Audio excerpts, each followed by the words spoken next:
12.2 तक आपको कंप्लीट करा चुका हूँ। Let's start 12.3। 12.3 में आपको कराऊंगा और 12.3 में क्या क्या क्वेश्चन इंपॉर्टेंट होते हैं, क्या क्या एग्जाम में पूछे जा सकते हैं, क्या क्या आए हैं अभी तक, हम उस पर फोकस करेंगे। तो 12.3 का फर्स्ट क्वेश्चन क्या बोल रहा है, इसको आप रीड कर लेना। मैं तो आपको समझा ही दूंगा, पर फिर भी आप एक बार रीड कर लेना कि 12.3 का फर्स्ट क्वेश्चन क्या कहता है। देखो इसमें लिखा कि find the area of sheet. Diagram मेरे पास नहीं है तो मैं डायग्राम हर एक क्वेश्चन का तो नहीं बना पाऊंगा, फिर भी कोशिश करूंगा कि बन जाए, और नहीं बन पाए तो आप बनाने की कोशिश करना, ठीक है। तो ये है और ये एरिया है। अब क्वेश्चन में लिखा हुआ है कि हमारे पास दिया है कि find the area of shaded region in figure. P Q हमारे पास है, तो हम इसको ले लेते हैं P, इसको ले लेते हैं R, इसको ले लेते हैं Q। तो पी क्यू हमारे पास 24 है, तो पी क्यू हो गई 24 जो गिवन है। पी आर 7 सेंटीमीटर है, तो कहाँ है पी आर, ये 7 सेंटीमीटर है, ठीक। और वो बोल रहा है कि आपको शेडेड पार्ट निकालना है। तो शेडेड पार्ट क्या है, ओ एक सेंटर है, ओ एक सेंटर, तो ये आपको पार्ट निकालना है। अब आप बताओ ये पार्ट कैसे निकालोगे, ये पार्ट आपको निकालना, ये निकालना ना, हाँ ये निकालना है। अब आप बताओ कैसे, तो मैं आपको बताता हूँ कि ये सेंटर से है, ये क्या है सेंटर पॉइंट है O, और ROQ एक डायामीटर है, और डायामीटर से ये एक सेमी सर्कल हुआ। अब इस सेमी सर्कल में से जो ट्रायंगल का एरिया क्या कर दिया जाए, माइनस ये शेडेड पोर्शन बचेगा। पर ट्रायंगल कौन सा है भाई, ये तो दिया है 7, ये दिया है 24, पर कैसे पता चले कि ये आइसोसेलेस है कि स्केलन है कि इक्विलैटरल ट्रायंगल, कुछ भी नहीं गिवन है।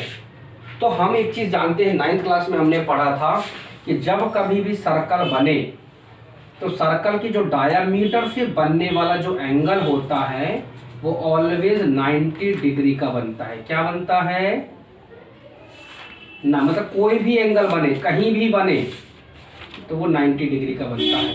कितने डिग्री का बनता है, 90 डिग्री का। तो वैसे ही इस डायामीटर से यहाँ पर बनने वाला एंगल 90 डिग्री होगा। क्या होगा, कुछ चीज़ों को फिगर आउट कर लिया करो तो आपको समझ में आ जाएगा कि एक्चुअल चीज़ क्या है, ठीक। अब आपको राइट एंगल ट्रायंगल मिल गया, तो यहाँ लिख सकते हैं in triangle QPR angle P is equal to 90 degree. अब लगा लो area of triangle 1/2 base into height, 1/2 base है RP, हाइट है PQ, तो 1/2, और RP देखो, RP चेक कर लो, तो RP है 7, PQ है 24, 2 12, ठीक, 84 सेंटीमीटर स्क्वायर आ गया ट्रायंगल का एरिया। अब हम क्या करेंगे, एरिया ऑफ सेमी सर्कल निकालेंगे। सेमी सर्कल तो क्या होता है, पाई स्क्वायर बाय 2, तो 22/7। रेडियस कितनी होगी आप खुद बताओ, तो अभी हमने रेडियस निकाली ही नहीं है, रेडियस हमने नहीं निकाला। तब आप खुद समझो ना भाई, ये 90 है तो पाइथागोरस थ्योरम लगा के ये बेस, ये हाइट और ये हाइपोटेन्यूज बन जाएगा। तो लगा लेते हैं पहले, in triangle RPQ angle P बराबर 90 डिग्री। तो पाइथागोरस थ्योरम क्या कहती है, RP का स्क्वायर PQ का square is equal to RQ का स्क्वायर। तो RP कितनी है, 7 का स्क्वायर 49, PQ 24 का स्क्वायर 576, और RQ का स्क्वायर चाहिए। तो 576 में जोड़ो तो 625। अब RQ निकालना है तो अंडर रूट, तो ये हो जाएगा 25 सेंटीमीटर RQ, ठीक। अब ये 25 आ गया, तो 25 डायामीटर आई है, तो उसका रेडियस निकाल लो। यहाँ पाई के लोग गिवन तो नहीं है, तो चेक कर लो ना, पाई हमारे पास कुछ भी गिवन नहीं है। तो ये ले लेते हैं 25/2, 25/, क्योंकि डायामीटर का आधा क्या होता है रेडियस, तो पूरी डायामीटर है तो उसका आधा हो गया रेडियस, 25/2, 25/2। और ये जो 2 पहले से था ये कहाँ जाएगा, तो बस आंसर आ गया। तो सॉल्व कर लें, 2 11 11 इंटू 25 इंटू 25 कितना होता है, 625, और ये 2 2 4 इंटू 7, तो 7 4 28, इतना क्लियर, इतना सेंटीमीटर स्क्वायर आ गया सेमी सर्कल का एरिया। अब सेमी सर्कल में से ट्राइंगल का एरिया क्या कर दो, माइनस कर देंगे, पर उसके लिए इसको पहले कैलकुलेट कर लो। क्या कर लो, कैलकुलेट कर लो। तो हम क्या करते हैं, यही कर लेते हैं ओवरऑल आपके सामने। 625 को 28 से अपन क्या करते हैं, डिवाइड, या फिर और किसी से डिवाइड और इजी कर ले तो नहीं होगा। पाई की वैल्यू रहने दें, पाई 22/7, हाँ रेडियस है। चलिए ऐसे ही कर लेते हैं। तो 28 2 जा, ये हो जाएगा 56, ठीक। 12 में से 6 गए 6, 5 उतार लो। फिर 28 2 जा 56, क्योंकि हो जाएगा 3 वाले तो 8 3 24, 3 दूनी 6, 7 ज़्यादा हो जाएगा। 15 में से 6 गए 9, अब नहीं उतार सकते तो यहाँ पॉइंट, यहाँ 0। तो 28 का कितने बार करें, तो 20 25 100 ज़्यादा हो जाएगा। तो 28 का हम 4 बार करके देखते, तो 4 8 32, 4 2 8, 8 + 3 11, ज़्यादा हो रहा लगभग 3, तो 22.3 आ गया। कितना आ गया, डिवाइड कर लेते 11 × 22.3, इंटू कर लो, तो 11 × 30। अब 22.3 में 11 का इंटू कर लो, तो 3 2 2 क्रॉस 3 2 2, तो 3 5 4 2, पॉइंट लगा दो एक के बाद, तो ये आ गया 245.3 सेंटीमीटर स्क्वायर। क्लियर। अब क्या करोगे, एरिया ऑफ शेडेड रीजन निकालना है। तो area of semi minus area of triangle, तो सेमी कितना है 245.3 माइनस 84 सेंटीमीटर स्क्वायर। बस दिस इज योर आंसर। अब माइनस कर लेंगे तो आपके पास आंसर आ जाएगा कि कितना आंसर आना है। क्लियर है सभी को, इतना आसानी से आप निकाल लोगे, ठीक। तो ये हो गया क्वेश्चन नंबर 1। क्वेश्चन नंबर 2 पे आते हैं। क्वेश्चन नंबर 2 पे आते हैं। देखो, तो क्वेश्चन नंबर 2 देखें। क्वेश्चन नंबर 2 में क्या लिखा देखो, ये एक बिग सर्कल है और एक ये स्मॉल सर्कल है। तो सेंटर दोनों का सेम होता है, तो ये इसका सेक्टर है और ये बड़े वाले का सेक्टर है, और हमें निकालना सिर्फ ये पोर्शन है, ये वाला। तो बड़े वाले सेक्टर में से स्मॉल सेक्टर माइनस कर देंगे तो शेडेड पार्ट बचेगा। तो सीधे सीधे लिखेंगे एरिया ऑफ शेडेड पार्ट, ये हो जाएगा area of big sector minus area of small sector. तो एरिया ऑफ बिग सेक्टर मतलब OAB, यहाँ ले लेते हैं। इसके लिए हमें मालूम है θ/360 इंटू पाई R1 का स्क्वायर, θ/360 इंटू पाई R2 का स्क्वायर, ठीक। इतना क्लियर है। R1 R2 चेक कर लेते हैं, ठीक। अब हमारे पास एक 14 और एक 7 है, तो बड़ी वाली 14 है और अंदर वाली 7 है, तो ये 7 है और यहाँ से लेके यहाँ तक ये 14 सेंटीमीटर है, ठीक।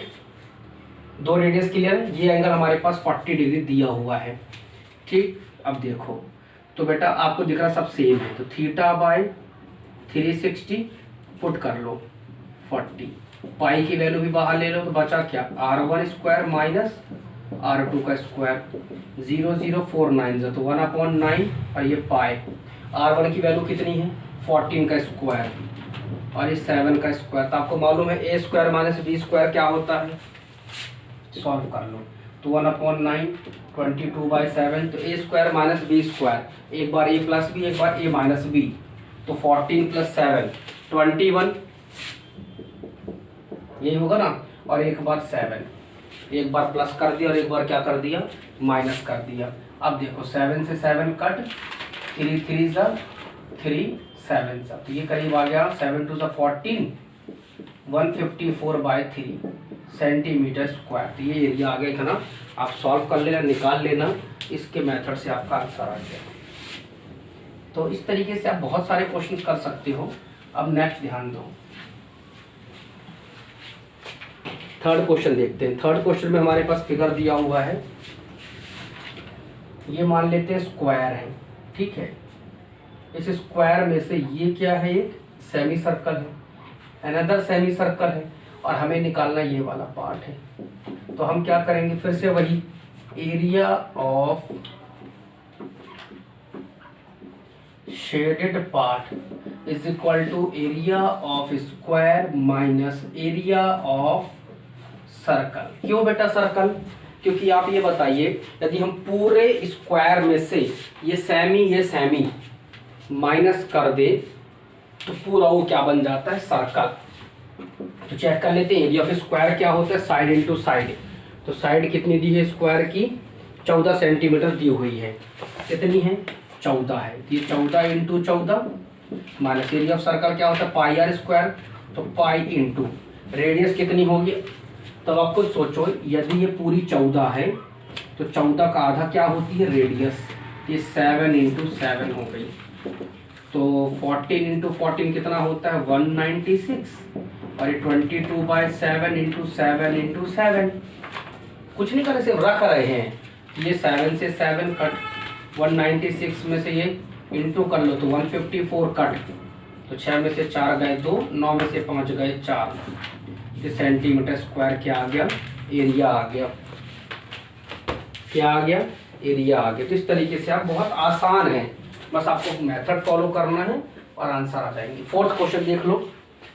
हाँ, फोर्थ एग्जाम में आया है, मैं ये आपको बहुत अच्छे से बता दूंगा। चलो देखो, एक चीज़ ध्यान देना, ये क्या है, ट्रायंगल है, ठीक। ट्रायंगल के बाद ये एक सर्कल है। अब मुझे एरिया किसका चाहिए, सिर्फ मुझे चाहिए इसका एरिया, ये वाला। मतलब ये नहीं चाहिए, सिर्फ हमें ये चाहिए एरिया, ये पूरा चाहिए, ये एरिया निकालना है। तो देखो, जब आप एरिया ऑफ ट्रायंगल निकालोगे तो ये पार्ट ज़्यादा इंक्लूड होगा एक बार। एरिया ऑफ सर्कल निकालोगे तो भी ये पार्ट इंक्लूड होगा। तो हम क्या करेंगे, एरिया ऑफ सर्कल निकाल के एरिया ऑफ सेक्टर माइनस कर देंगे, तो सिर्फ ये लाइन वाला पार्ट बचेगा। फिर जो सेक्टर का एरिया आया है वो एरिया ऑफ ट्रायंगल निकाल के अगेन माइनस कर देंगे, तो हमें सिर्फ ये पार्ट, नहीं माइनस करने की जरूरत ही नहीं है। फिर आपने एक बार सर्कल में से सेक्टर माइनस कर दिया तो एक बार निकल गया, और जब ट्रायंगल निकाला तो वो कवर हो गया। तो ये पूरा और ये पूरा निकल आएगा। तो जब दोनों बार माइनस कर दोगे तो गलत हो जाएगा, दोनों बार आपको माइनस नहीं करना है। ये 12 दिया हुआ है, ये 12 है, और रेडियस ये दी हुई है 6। कितनी दी हुई है, 6। क्या लिख लेते हैं, radius of a circle 6 centimetre, और साइड ऑफ अ ट्रायंगल ये है 12 सेंटीमीटर। वो बाद में देख लेंगे, पढ़ लेते हैं एक बार। Find the area of the shaded region in figure where a circular arc of radius 6 centimetre has been drawn with vertex O of an equilateral triangle OAB side. इतना बस, कुछ नहीं करना है, बिल्कुल सब कंप्लीटली गिवन है। अब वही तरीका, सबसे पहले लगाते area of circle. Area of circle में से सेक्टर माइनस कर देंगे तो रिमेनिंग सर्कल बचेगा। क्लियर है? तो रिमेनिंग सर्कल ये पूरा आ गया। फिर एरिया ऑफ ट्रायंगल निकाल के उसमें ऐड कर देंगे तो ट्रायंगल, तो आंसर आ जाएगा। क्योंकि ये 2 बार इंक्लूड हो रहा है, जब ट्रायंगल निकाला तो भी और सर्कल का एरिया निकालोगे तो भी। तो 2 बार तो एरिया, इसको डबल बार इंक्लूड नहीं कर सकते ना, इसलिए हमें एक बार ये एरिया ऑफ ट्रायंगल सेक्टर इस सर्कल में से माइनस कर देंगे, और जब ट्रायंगल कर लेंगे तो वापस वो कवर हो जाएगा। तो एक ही बार तो कवर करना है ना, इसलिए। तो देखो, अब हम क्या करते हैं, एरिया ऑफ रिमेनिंग क्या लिखेंगे, area of remaining circle is equal to ले लेते हैं एरिया ऑफ कुछ, ठीक है। Area of remaining, area of remaining circle is equal to area of circle, area of circle minus area of sector. Circle में से सेक्टर माइनस कर दूंगी। सर्कल क्या होता है? पाई r1 का square theta by 360 into pi r2 का square. Clear? तो अब ये पाई r1 का स्क्वायर और theta by 360 into pi r2 का स्क्वायर, ये हमारे पास एरिया ऑफ सेक्टर हो गया। तो अब देखो पाई पाई कॉमन निकल जान दो, r1 r2 दोनों सेम है, r1 r2 दोनों सेम है, तो इसको r2 मत लो, इसको भी क्या ले लो r1, क्योंकि दोनों ही सेम है तो कोई प्रॉब्लम ही नहीं है। तो हमारे पास r1 का स्क्वायर भी बाहर, तो बचा क्या? ये पूरा ही तो निकल गया। तो यहाँ बचा 1 माइनस थीटा की वैल्यू दी, इक्विलैटरल ट्राइंगल है तो 60/360। इतना क्लियर हुआ? अब देखो पाई मतलब 22, कैलकुलेट कर लिया यहाँ तक, ये कैलकुलेट करके ये आंसर आ गया अपने पास 660/7 इतना। इसके बाद अपन ने क्या किया, यहाँ एरिया ऑफ इक्विलैटरल ट्राइंगल का फॉर्मूला लगा के सॉल्व कर लिया, तो हमारे पास ये कैलकुलेट हो गया 61.2 सेंटीमीटर स्क्वायर। ये 4 से जो कट गया था, 12 से जो 36 इंटू √3, 36 √3 की वैल्यू होती 1.73, तो मैंने पुट करके कैलकुलेट कर लिया। फिर मेरे पास एरिया ऑफ ट्राइंगल आ गया, पूरा ये वाला पार्ट, पूरा पार्ट ये आ गया, और जो रिमेनिंग पार्ट था ये आ गया। दोनों को मैंने क्या कर दिया,